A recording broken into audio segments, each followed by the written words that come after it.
Okay, today I'm going to teach y'all how to make lard. I know, right? You're going to love this. It's one of the easiest things you can do in the kitchen. It's one of the most nutrient dense things you can cook with. I love it. I use it at home, at my restaurant. I go through it like crazy.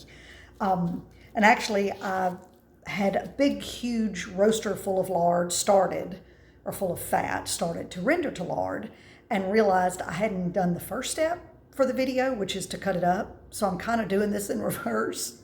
A little weird, but you'll get the point. So the fat that I'm about to work with, let me flip this camera on and turn it down, is, okay, yes, that, goofball, is some that I got from a friend. It's actually from a wild hog. So what you will most likely work with is going to be fat from a farm-raised pig, if you get it from your local farmers, like I do for what I serve at my restaurant, which is what you're going to see in the actual rendering step in the video. I just wanted to use this because it's all I had left to show you how to cut it up. So, you know, what is done in somebody's back shop in their wild hog, you're going to have a lot more meat, typically, than what you're going to have from a butcher from a local farm, because they're going to be a lot more detailed in cutting all that meat out to save with the pig. But like I said, a friend of ours did this. It's just got a lot more meat on it. Not the end of the world.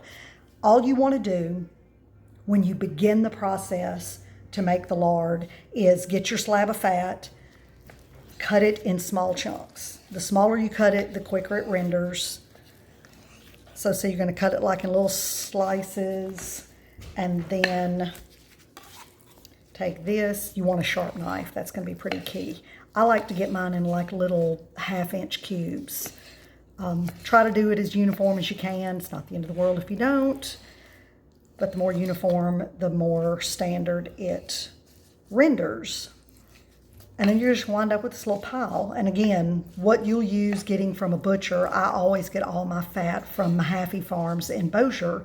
That's what I use to render my lard. It's not going to have this much meat in it. It's going to be much more just the white fat. But this is what you're going to put in your crock pot or your roaster, electric roaster, or if you do it on your stove or in your oven. However, I much prefer a crock pot or a roaster. That's what you're going to throw in there. So you just keep doing that until this is a little pile and go from there. So we'll stop here and then we'll pick up in a minute with the roaster step. Okay, let's talk about some lard. Anybody that knows me knows I love some lard. I use it all the time in my cooking at the restaurant. I'm getting ready to make some. Let's show you how it works. See if I can flip this phone around. Okay, so this is my roaster. Just one of those 3-gallon, whatever roasters you can get at pretty much any store. I'm going to set it on about 250. Sorry, I got a crock pot over here going with some bones, onions, garlic, celery, making a little bone broth. This is some cubed lard. So cubed up a bunch of this. Had about 5 pounds, I think. And I'm going to put enough. Sorry, can't operate the camera and talk and spoon. Not that talented. I'm going to put enough in here to cover the bottom of the roaster. Yikes. And we're going to let it go low and slow.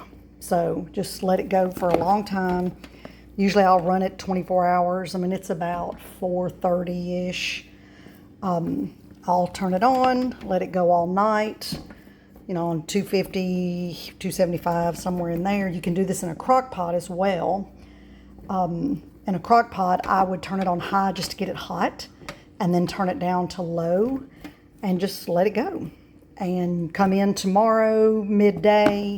Most of it's going to be rendered, and you can pour it off, and I'll show you how to do that. Super simple, super, super simple.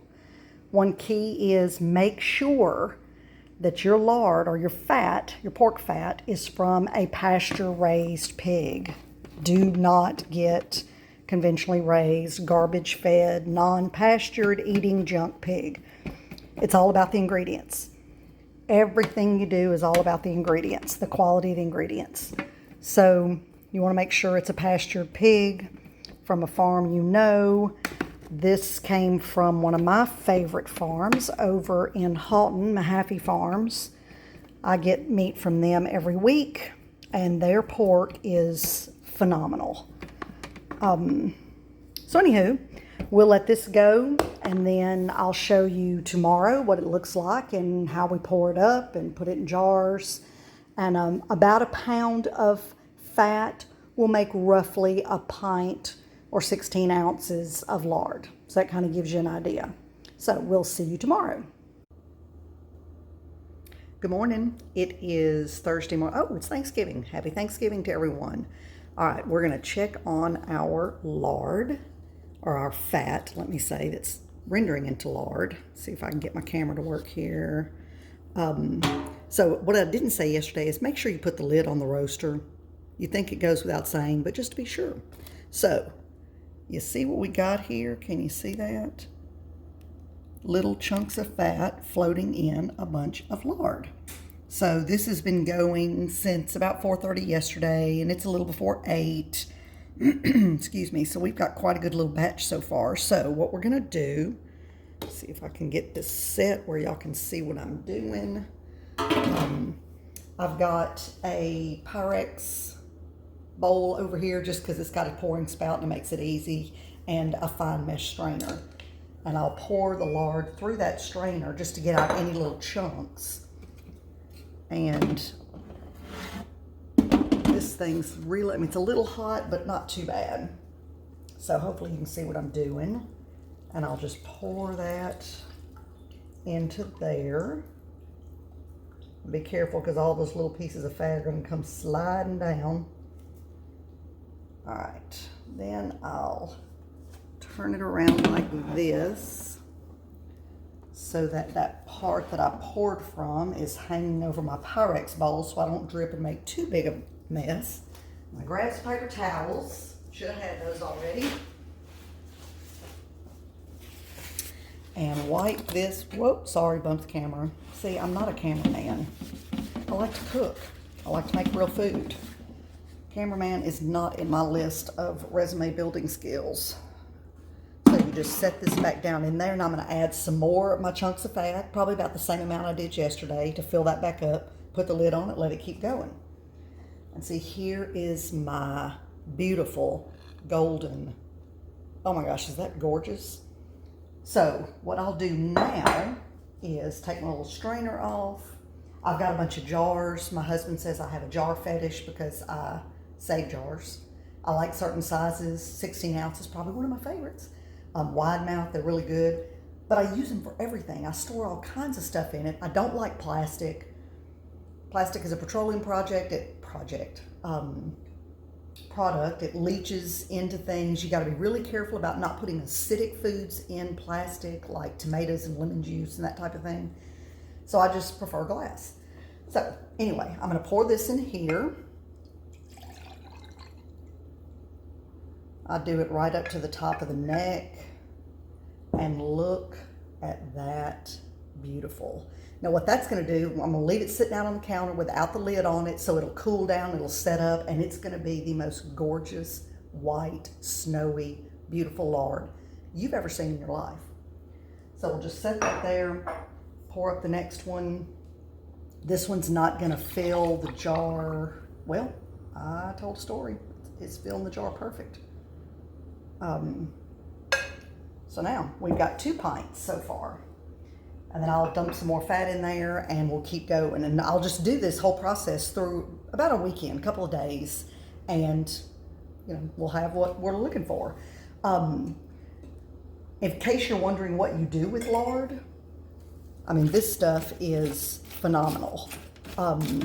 I use it for everything. Any place that you would use cooking oil or Crisco or any of those other ill-reeking, disease-creating, horrible-tasting oils, replace it with lard.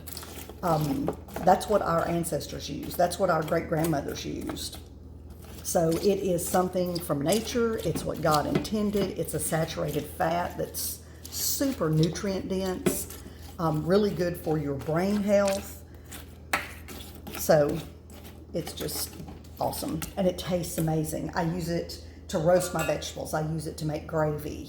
I use it to pan fry anything. You've never had a French fry until you fried it in lard. So just a few little things you can do with it. But again, almost any place I would use an oil, short of like a salad dressing or baked goods. And you can make amazing pie crust. That's a whole separate conversation. I would use lard. So I'm going to say goodbye. I'm going to dump some more fat in here, let this keep going, and then I'll show you what the end of the fat looks like. I was just kind of crunching around in here while I was talking. See if I can get the camera down there and show you. See, here's what it looks like now. And not every single bit of the fat is going to render. Most of it will, but you're going to wind up with little pieces of meat in there and little pieces of tissue, and you can stick that on a cookie sheet and stick it in your oven and crisp it up and use it on salad toppings and all kinds of things. You can feed it to your pets. Whew, your dog will love you forever. So anyway, we're going to leave for now. I'm going to keep this going, and we'll pick it up probably again tomorrow. Okay, good morning. We are going to pick up on our lard again. So let's see. I started this 2 days ago. It was a Wednesday evening. Let's see, it's Friday morning. I don't know what day it is. Let it go all Wednesday night. Poured it off throughout the day. Yesterday on Thursday, I poured it off a couple of times, and now, you know, each time I poured it, I added more of the fat, and now I'm down to pretty much the end of it. But I'm going to show you what it looks like and kind of show you how you can tell when you're at the end, if I can get my camera to cooperate. Let's see. So this is the lard in the pan. And you can see, see these darker pieces right there, and it's real crunchy, kind of it breaks up. That has given all it's going to give. That fat is done, and that's where you're down to what's called cracklings. But then you look at this piece and see it's kind of white. You can mush that, and, well, you should be able to mush it. There you go. And fat's going to squirt out. See that guy right there? You mush that, and fat's going to squirt out. So, well, not fat, lard. Sorry, I interchange my terms all the time. So usually what I do when I get to this point is I'll just kind of go through here and mash. Because if you just let it keep cooking, it's slowly going to render, but it's also going to kind of start burning the pieces that are done. And then you're going to wind up with some usable but not quite as beautiful lard. So I'll just get in here, smash these pieces up, kind of squeeze out the last little bits. Do this real good. Strain it like I've been doing, and then pour it into the jars. And then I don't use the cracklings, and that may be criminal to some people that are lard aficionados. I just don't fool with them. They're a little too greasy for me, believe it or not. I'm all about some healthy animal fats, but that's just a little too much for me. So unfortunately, since I don't have a dog, I just toss them. I let them cool off and then just throw them in the trash. If I had a dog, I would sure enough mix this stuff up in their dog food. And super good for the dog. They'll absolutely love the flavor. So anyway, I'll just keep doing this until I don't see any more kind of clear looking pieces. And then, like I said, strain all this off, pour up my last few jars. I'll probably get another jar and a half out of this. And then clean my roaster and I'm done. So let me show you, if I can get this right. Here is some of the finished lard. Isn't that beautiful? So this is poured up. See, look at that. It's just as white and snowy and gorgeous. And I've gotten 6 jars so far. So I must have had a little more than 5 pounds, because I'm probably going to, like I said, get another maybe jar and a half. And that'll do it. That is our lard making process. And then I will be doing other videos using the lard. Like I said, I use it when I roast vegetables. I make gravy with it, use it as a base for my gravy, my roux.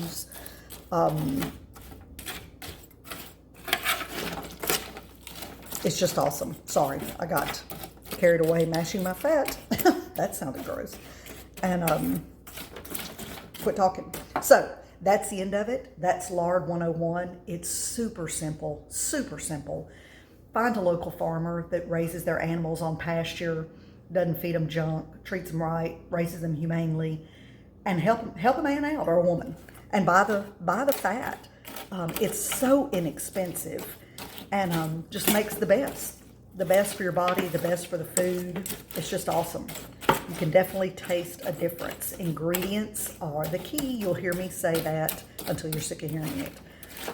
But ingredients are the key. Quality, clean, real ingredients. So have a good one.